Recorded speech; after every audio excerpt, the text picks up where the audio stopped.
there's two things that happen here, because we were getting at this, like I started this whole tangent explaining the only reason I exist today, which is I was explaining you got to find one thing to do differently, and I found at the time, this is not the case anymore, no one was doing podcast shorts, like literally. Yeah, I'm gonna win there, and I did because I was going viral on TikTok that whole time. YouTube was launching shorts. If you remember, in summer 2021, YouTube panicked, spring 2021, because for the first time, the daily average user time spent on app surpassed them. TikTok surpassed them. I did not know. So they were way caught off guard. They're like, fuck, shorts. And they're pushing shorts. So I was making shorts, and I would have shorts that went viral on TikTok and do nothing on YouTube, but they had 120% average watch time. And I'm like, Jeez, what's going on? Guys, come on. Like, let's go. So I was getting so frustrated. And I went crazy viral on TikTok after the Ashton Larold video, and then I figured out the video format, like I was explaining, summer 2021. Yep. August was a great month, and then my podcast was growing. And it was right. Whenever you think things are going to get good, now I never do. So I just set myself. But that's when everything goes wrong. And so I'm like, oh, great, we're growing. And then I remember like episode 66 of the podcast. Yeah. September, October, we went into this lull. And then I started having problems on TikTok, couldn't go viral, and YouTube wouldn't pick up my clips. I was posting the shorts over there, and they would do this crazy watch time and not go anywhere. And I remember it's funny. I was actually just talking with my buddy John Rondi, who I mentioned earlier, last night. He sent me some really nice texts about, where I was at and stuff. And he's like, remember when a young Julian was going to quit YouTube, was going to quit this whole fucking thing? And I was never going to quit, but he's not wrong. Like, I got in the depths of despair in like October 2021 because I had worked so hard to get to a point where I could take off, and now it felt like my plane had been bombed by Al-Qaeda. Yeah. And I was just having problems. I remember TikTok even took down a clip just talking about Hitler for like a community guideline, which was scary. That never happened with me. All it was talking about Operation Paperclip. There was nothing risky in there, which was crazy. And so I was like really freaked out. It's like the most mainstream thing to talk about Hitler for too. Is like, this is a blatant we took Nazis from Yeah, it was like a clip going against that. It's literally an educate. Yeah. Yes. And so I was just like, despair dumping on John, going back and forth. I'll never forget this, just going back and forth with him on text all day, one day, just fucking getting it out and complaining and like, what the fuck am I doing?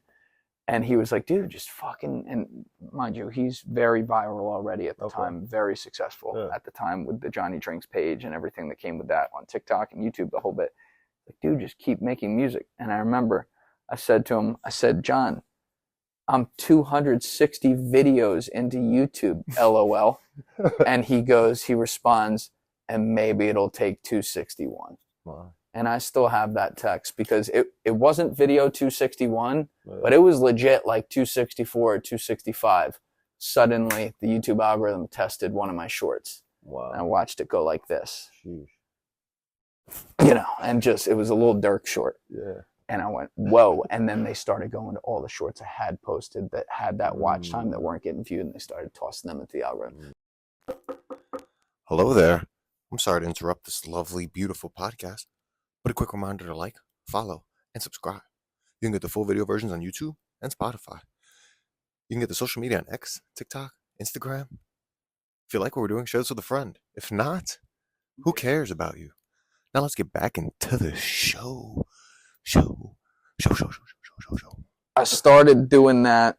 Yes, the clips at 113, right? And then, we took some steps up, and then I perfected the shorts edits in December 2022. I would make them in batches by that time, so I'd make 12 at a time and put them all out in 12 days. This is back when the algorithm would reward this kind of thing. Yeah. And I noticed in December 2022 that the amount of time put in per clip and the quality of the output was not being met with the same views, because now YouTube wanted a little more volume. So at the beginning with shorts, they treated it like they treated all their channels at the time with regular videos, which is they don't care if you post once a week or once a year. If the video is good, they're going to push it. Yeah. So I could post shorts and not post for a month while I'm making shorts and then put out a bunch and they'd all go viral. But I noticed that like, and you know, these are still good views, but I'd do videos that did 2 million views and 4 million views that I knew 6 months before that would have done 12 or 14. Now the trade-off's not good. Now if I'm spending 30 hours on that, 25 hours on that, that trade-off's not a good use of my time. Very true. And so I made my last shorts March and April 2023. The March ones got censored on drop. But those 3 were the best 3 shorts edits I ever did. And then, you know, I perfected the intro edits. I did all those myself until sometime in the 160s episodes.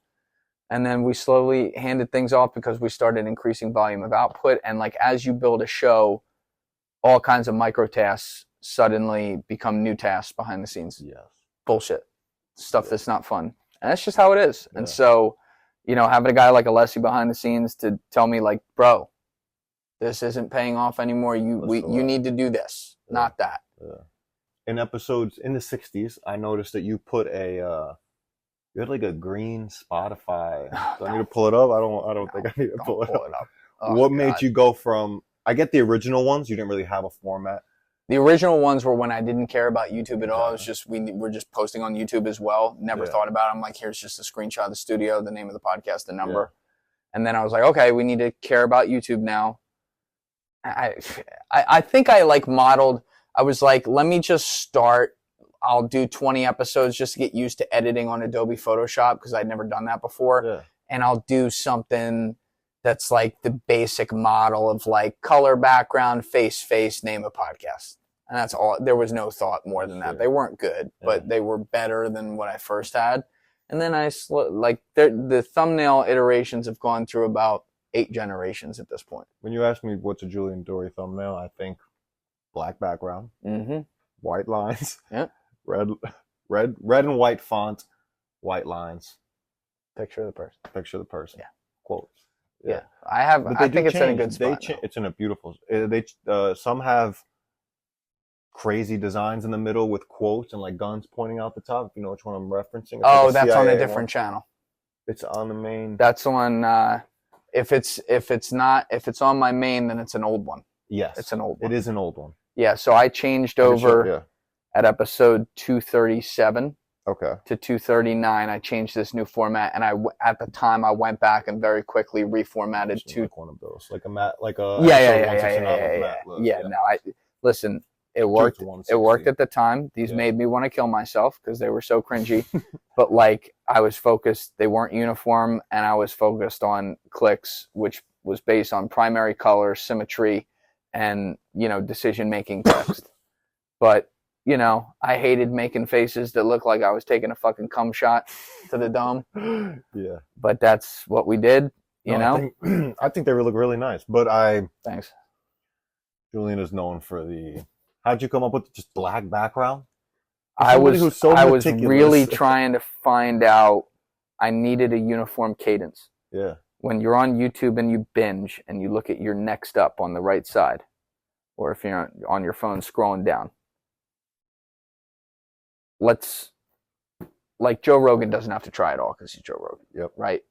He invented the space. He can do whatever he wants to do. So objectively, his thumbnails are not good. It doesn't matter. But the one thing they do have going for them is their uniform. From a mile away, that's a Joe Rogan podcast. Very true. Because that's just the guy in the middle, and that's his background. That curtain. Yeah. Right? A Lex Friedman podcast because it's black, it's got the face, and it's got Lex Friedman podcast number whatever. It's flagrant because it's got guest, Andrew Schultz, name a guest. Yeah. Right? And so I would see how uniform all these things were, and mine were different colors and different texts and 2 faces, a lot going on. And for a podcast... I'm just laughing because mine are like that. Well, no, but I'm saying that's how you have to build the pop. But I was at a size where I could start trying to experiment with something. I'm like, all right, what's the number one thing that gets people interested? The words. The words are the number one thing. All right, white with red. Red is a decision-making color. Let's make it more simple. Let's take all this complexity and bullshit that it had and let's simplify it. And first, I tried to start with the Danny Jones model. I committed to it for 2 months in July 2024. Okay. Where it's just picture of the person, name of the show. Terrible. It bombed. I committed to it, and it was like at the end of 2 months, I called Danny. I said, because I talk with him like every day. Yeah. I'm like, it's bombed. Congratulations to you. You were able to set this system. That's not going to work for me. Yeah. So I started fucking around before the Lou Elizondo episode, and I landed on something similar to what I have right here. And then the next one with Taylor Kavanaugh, I had something very similar. And then I really got designing, and I landed on it with Shawnee, and I had the underline system that was for 239. Then I had the underline system good by episode 242 with Tommy G. And then I had the tech system pretty much set by like probably episode 100 and some. Yeah, probably 248 with the drivers. Sheesh. Yeah, where it's like 3 lines with the red starting as the second word, and then the middle one popping. And we always perfect little things. There's little teeny things that you wouldn't notice that change. But like, I'm always thinking on that. And I'll make, to this day, sometimes I'll make 15 for the same episode iterations of the text, because the geometry of the text and the way that it aligns with the face is actually important. About 30 to 40% of it. The other 60, 70% is what the text says, of course. Yeah. And what does the picture of the person say something? And I've tried to tone down big time, like those ones with Matt LaCroix, like this, like Ancient Alien cover up. I've tried to tone that down. Yeah. I'm slowly toning down. Do those really get better clicks or no? Like, well, they don't ones now. With reactions? They did at the time. Not now. But people I didn't have a uniform, so people didn't always know it was mine coming up. Yeah. Didn't stand out immediately. Their eye had to work. Oh, that's Julian. There he is on the thumbnail. Yeah. Now they know. Oh, there's a new episode, because the uniform logo's in the top left corner, person's on the right side. You got the white triangle with the black mesh background and the text right there, and the number in the bottom left corner. So this is an episode. It's Julian. Before you have even decided to read it or figure out whether you want to watch it, it's me. And that's what we needed to land on. And I'll always be iterating there. My goal is to de-evolutionize. Eventually, I'd like to have a shitty thumbnail like Joe Rogan. Yeah. Greatest thing ever. Minimal work for you is what. It's also no work. No work, and it basically means my brand does the talking. That's correct. My title of the episode does the speaking. He's earned episode. Every bit of that, Pretty much. You got to earn that, yeah. And that's just how it is. So I'm de-evolutionizing slowly. So I tried to speed it up with the Danny Jones model. Yeah. Didn't work. So I went, okay, we'll come back here, but we're not here anymore. Yes. We're here now, and I can live with it. So like when Lee Cronin's like, yeah, I was talking with, he was mentioning Sarah Amani Walker, because he works with her, another physicist, and she's like, oh yeah, I've seen that podcast. I wonder what it'll do for the thumbnail, because they do clickbaity stuff. I'm like, God damn it. No. I'm like, Lee, it's not that. I'm like, people got to click it. And he's like, no, I know. Yeah. I know. But I'm like, it's a lot less than it used to be. Yeah. So, and that's the other thing. We do things, the number one thing we look for is it has to be accurate. The quote that's put on the thumbnail has to accurately reflect a topic from the episode. The thing that's unfortunate is I have to pick the most ridiculous thing. So I'll give you an example. I did episode 277 with my boy Mark Agnon. A lot of fun. Yeah. 3 hours of us just shooting the shit. Pure comedy podcast, covering a whole bunch of different cool topics. We do it live. I never plan what's going to happen. It goes where it goes. That's true. Yeah. But I knew when Mark came in, there'll be something in there. Something marketable. Funny, yeah. So he brings up some Rockefeller that got eaten by cannibals. So that's what the thumbnail was. Yeah. That's 10 minutes of the episode. But you got to pick one topic for the thumbnail out of the millions that happen in every episode. So the thumbnail said they ate the Rockefeller alive. And then the title mentions like the mystery of the lost Rockefeller. I'm laughing because I know the story. Yeah. And then a few other things. Yeah. And it works. Yeah. But it's not like I want to have the day where it's like Mark Gagnon's here.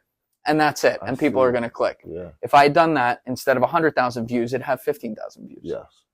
And that's what sucks. about the business. I wish there were a better way. One of the great lies that's ever been perpetuated, I don't want to say lies, but, you know, things that are not said out loud correctly by, I guess, like people representing YouTube, is that watch time's as important as click-through. That's bullshit. I think that is, yeah. It's click-through. Yeah. They care about clicks. They don't want to admit that, but the difference between a video that comes out of the gate getting clicked 7.1% of the time and a video getting clicked at 6.2% of the time is fucking mental. It is. It's the huge difference. And it is so competitive out there with great content creators across all different, I'm not talking about just podcasts. Think about all the types of videos that go onto YouTube. Yeah.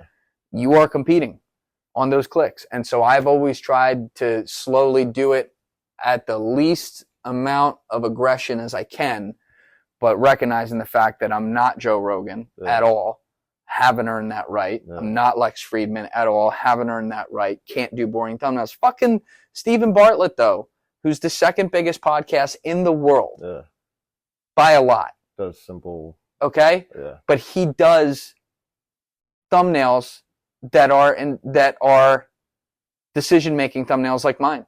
They're not like Lex Friedman and Joe Rogan. They test like crazy. They change quotes all the time. Yeah. They're testing all the time. They've used my thumbnail ideas on their thumbnails. They're looking at every channel and seeing what's working. Those guys do an amazing fucking job. Maybe it'll never end, but I'd like it to get to the point where I don't have to make them. I think seriously one day you will be at the Lex Friedman, Joe Rogan level. I hope so. No, to me you already are, but that's my bank account respectfully disagrees with you. No.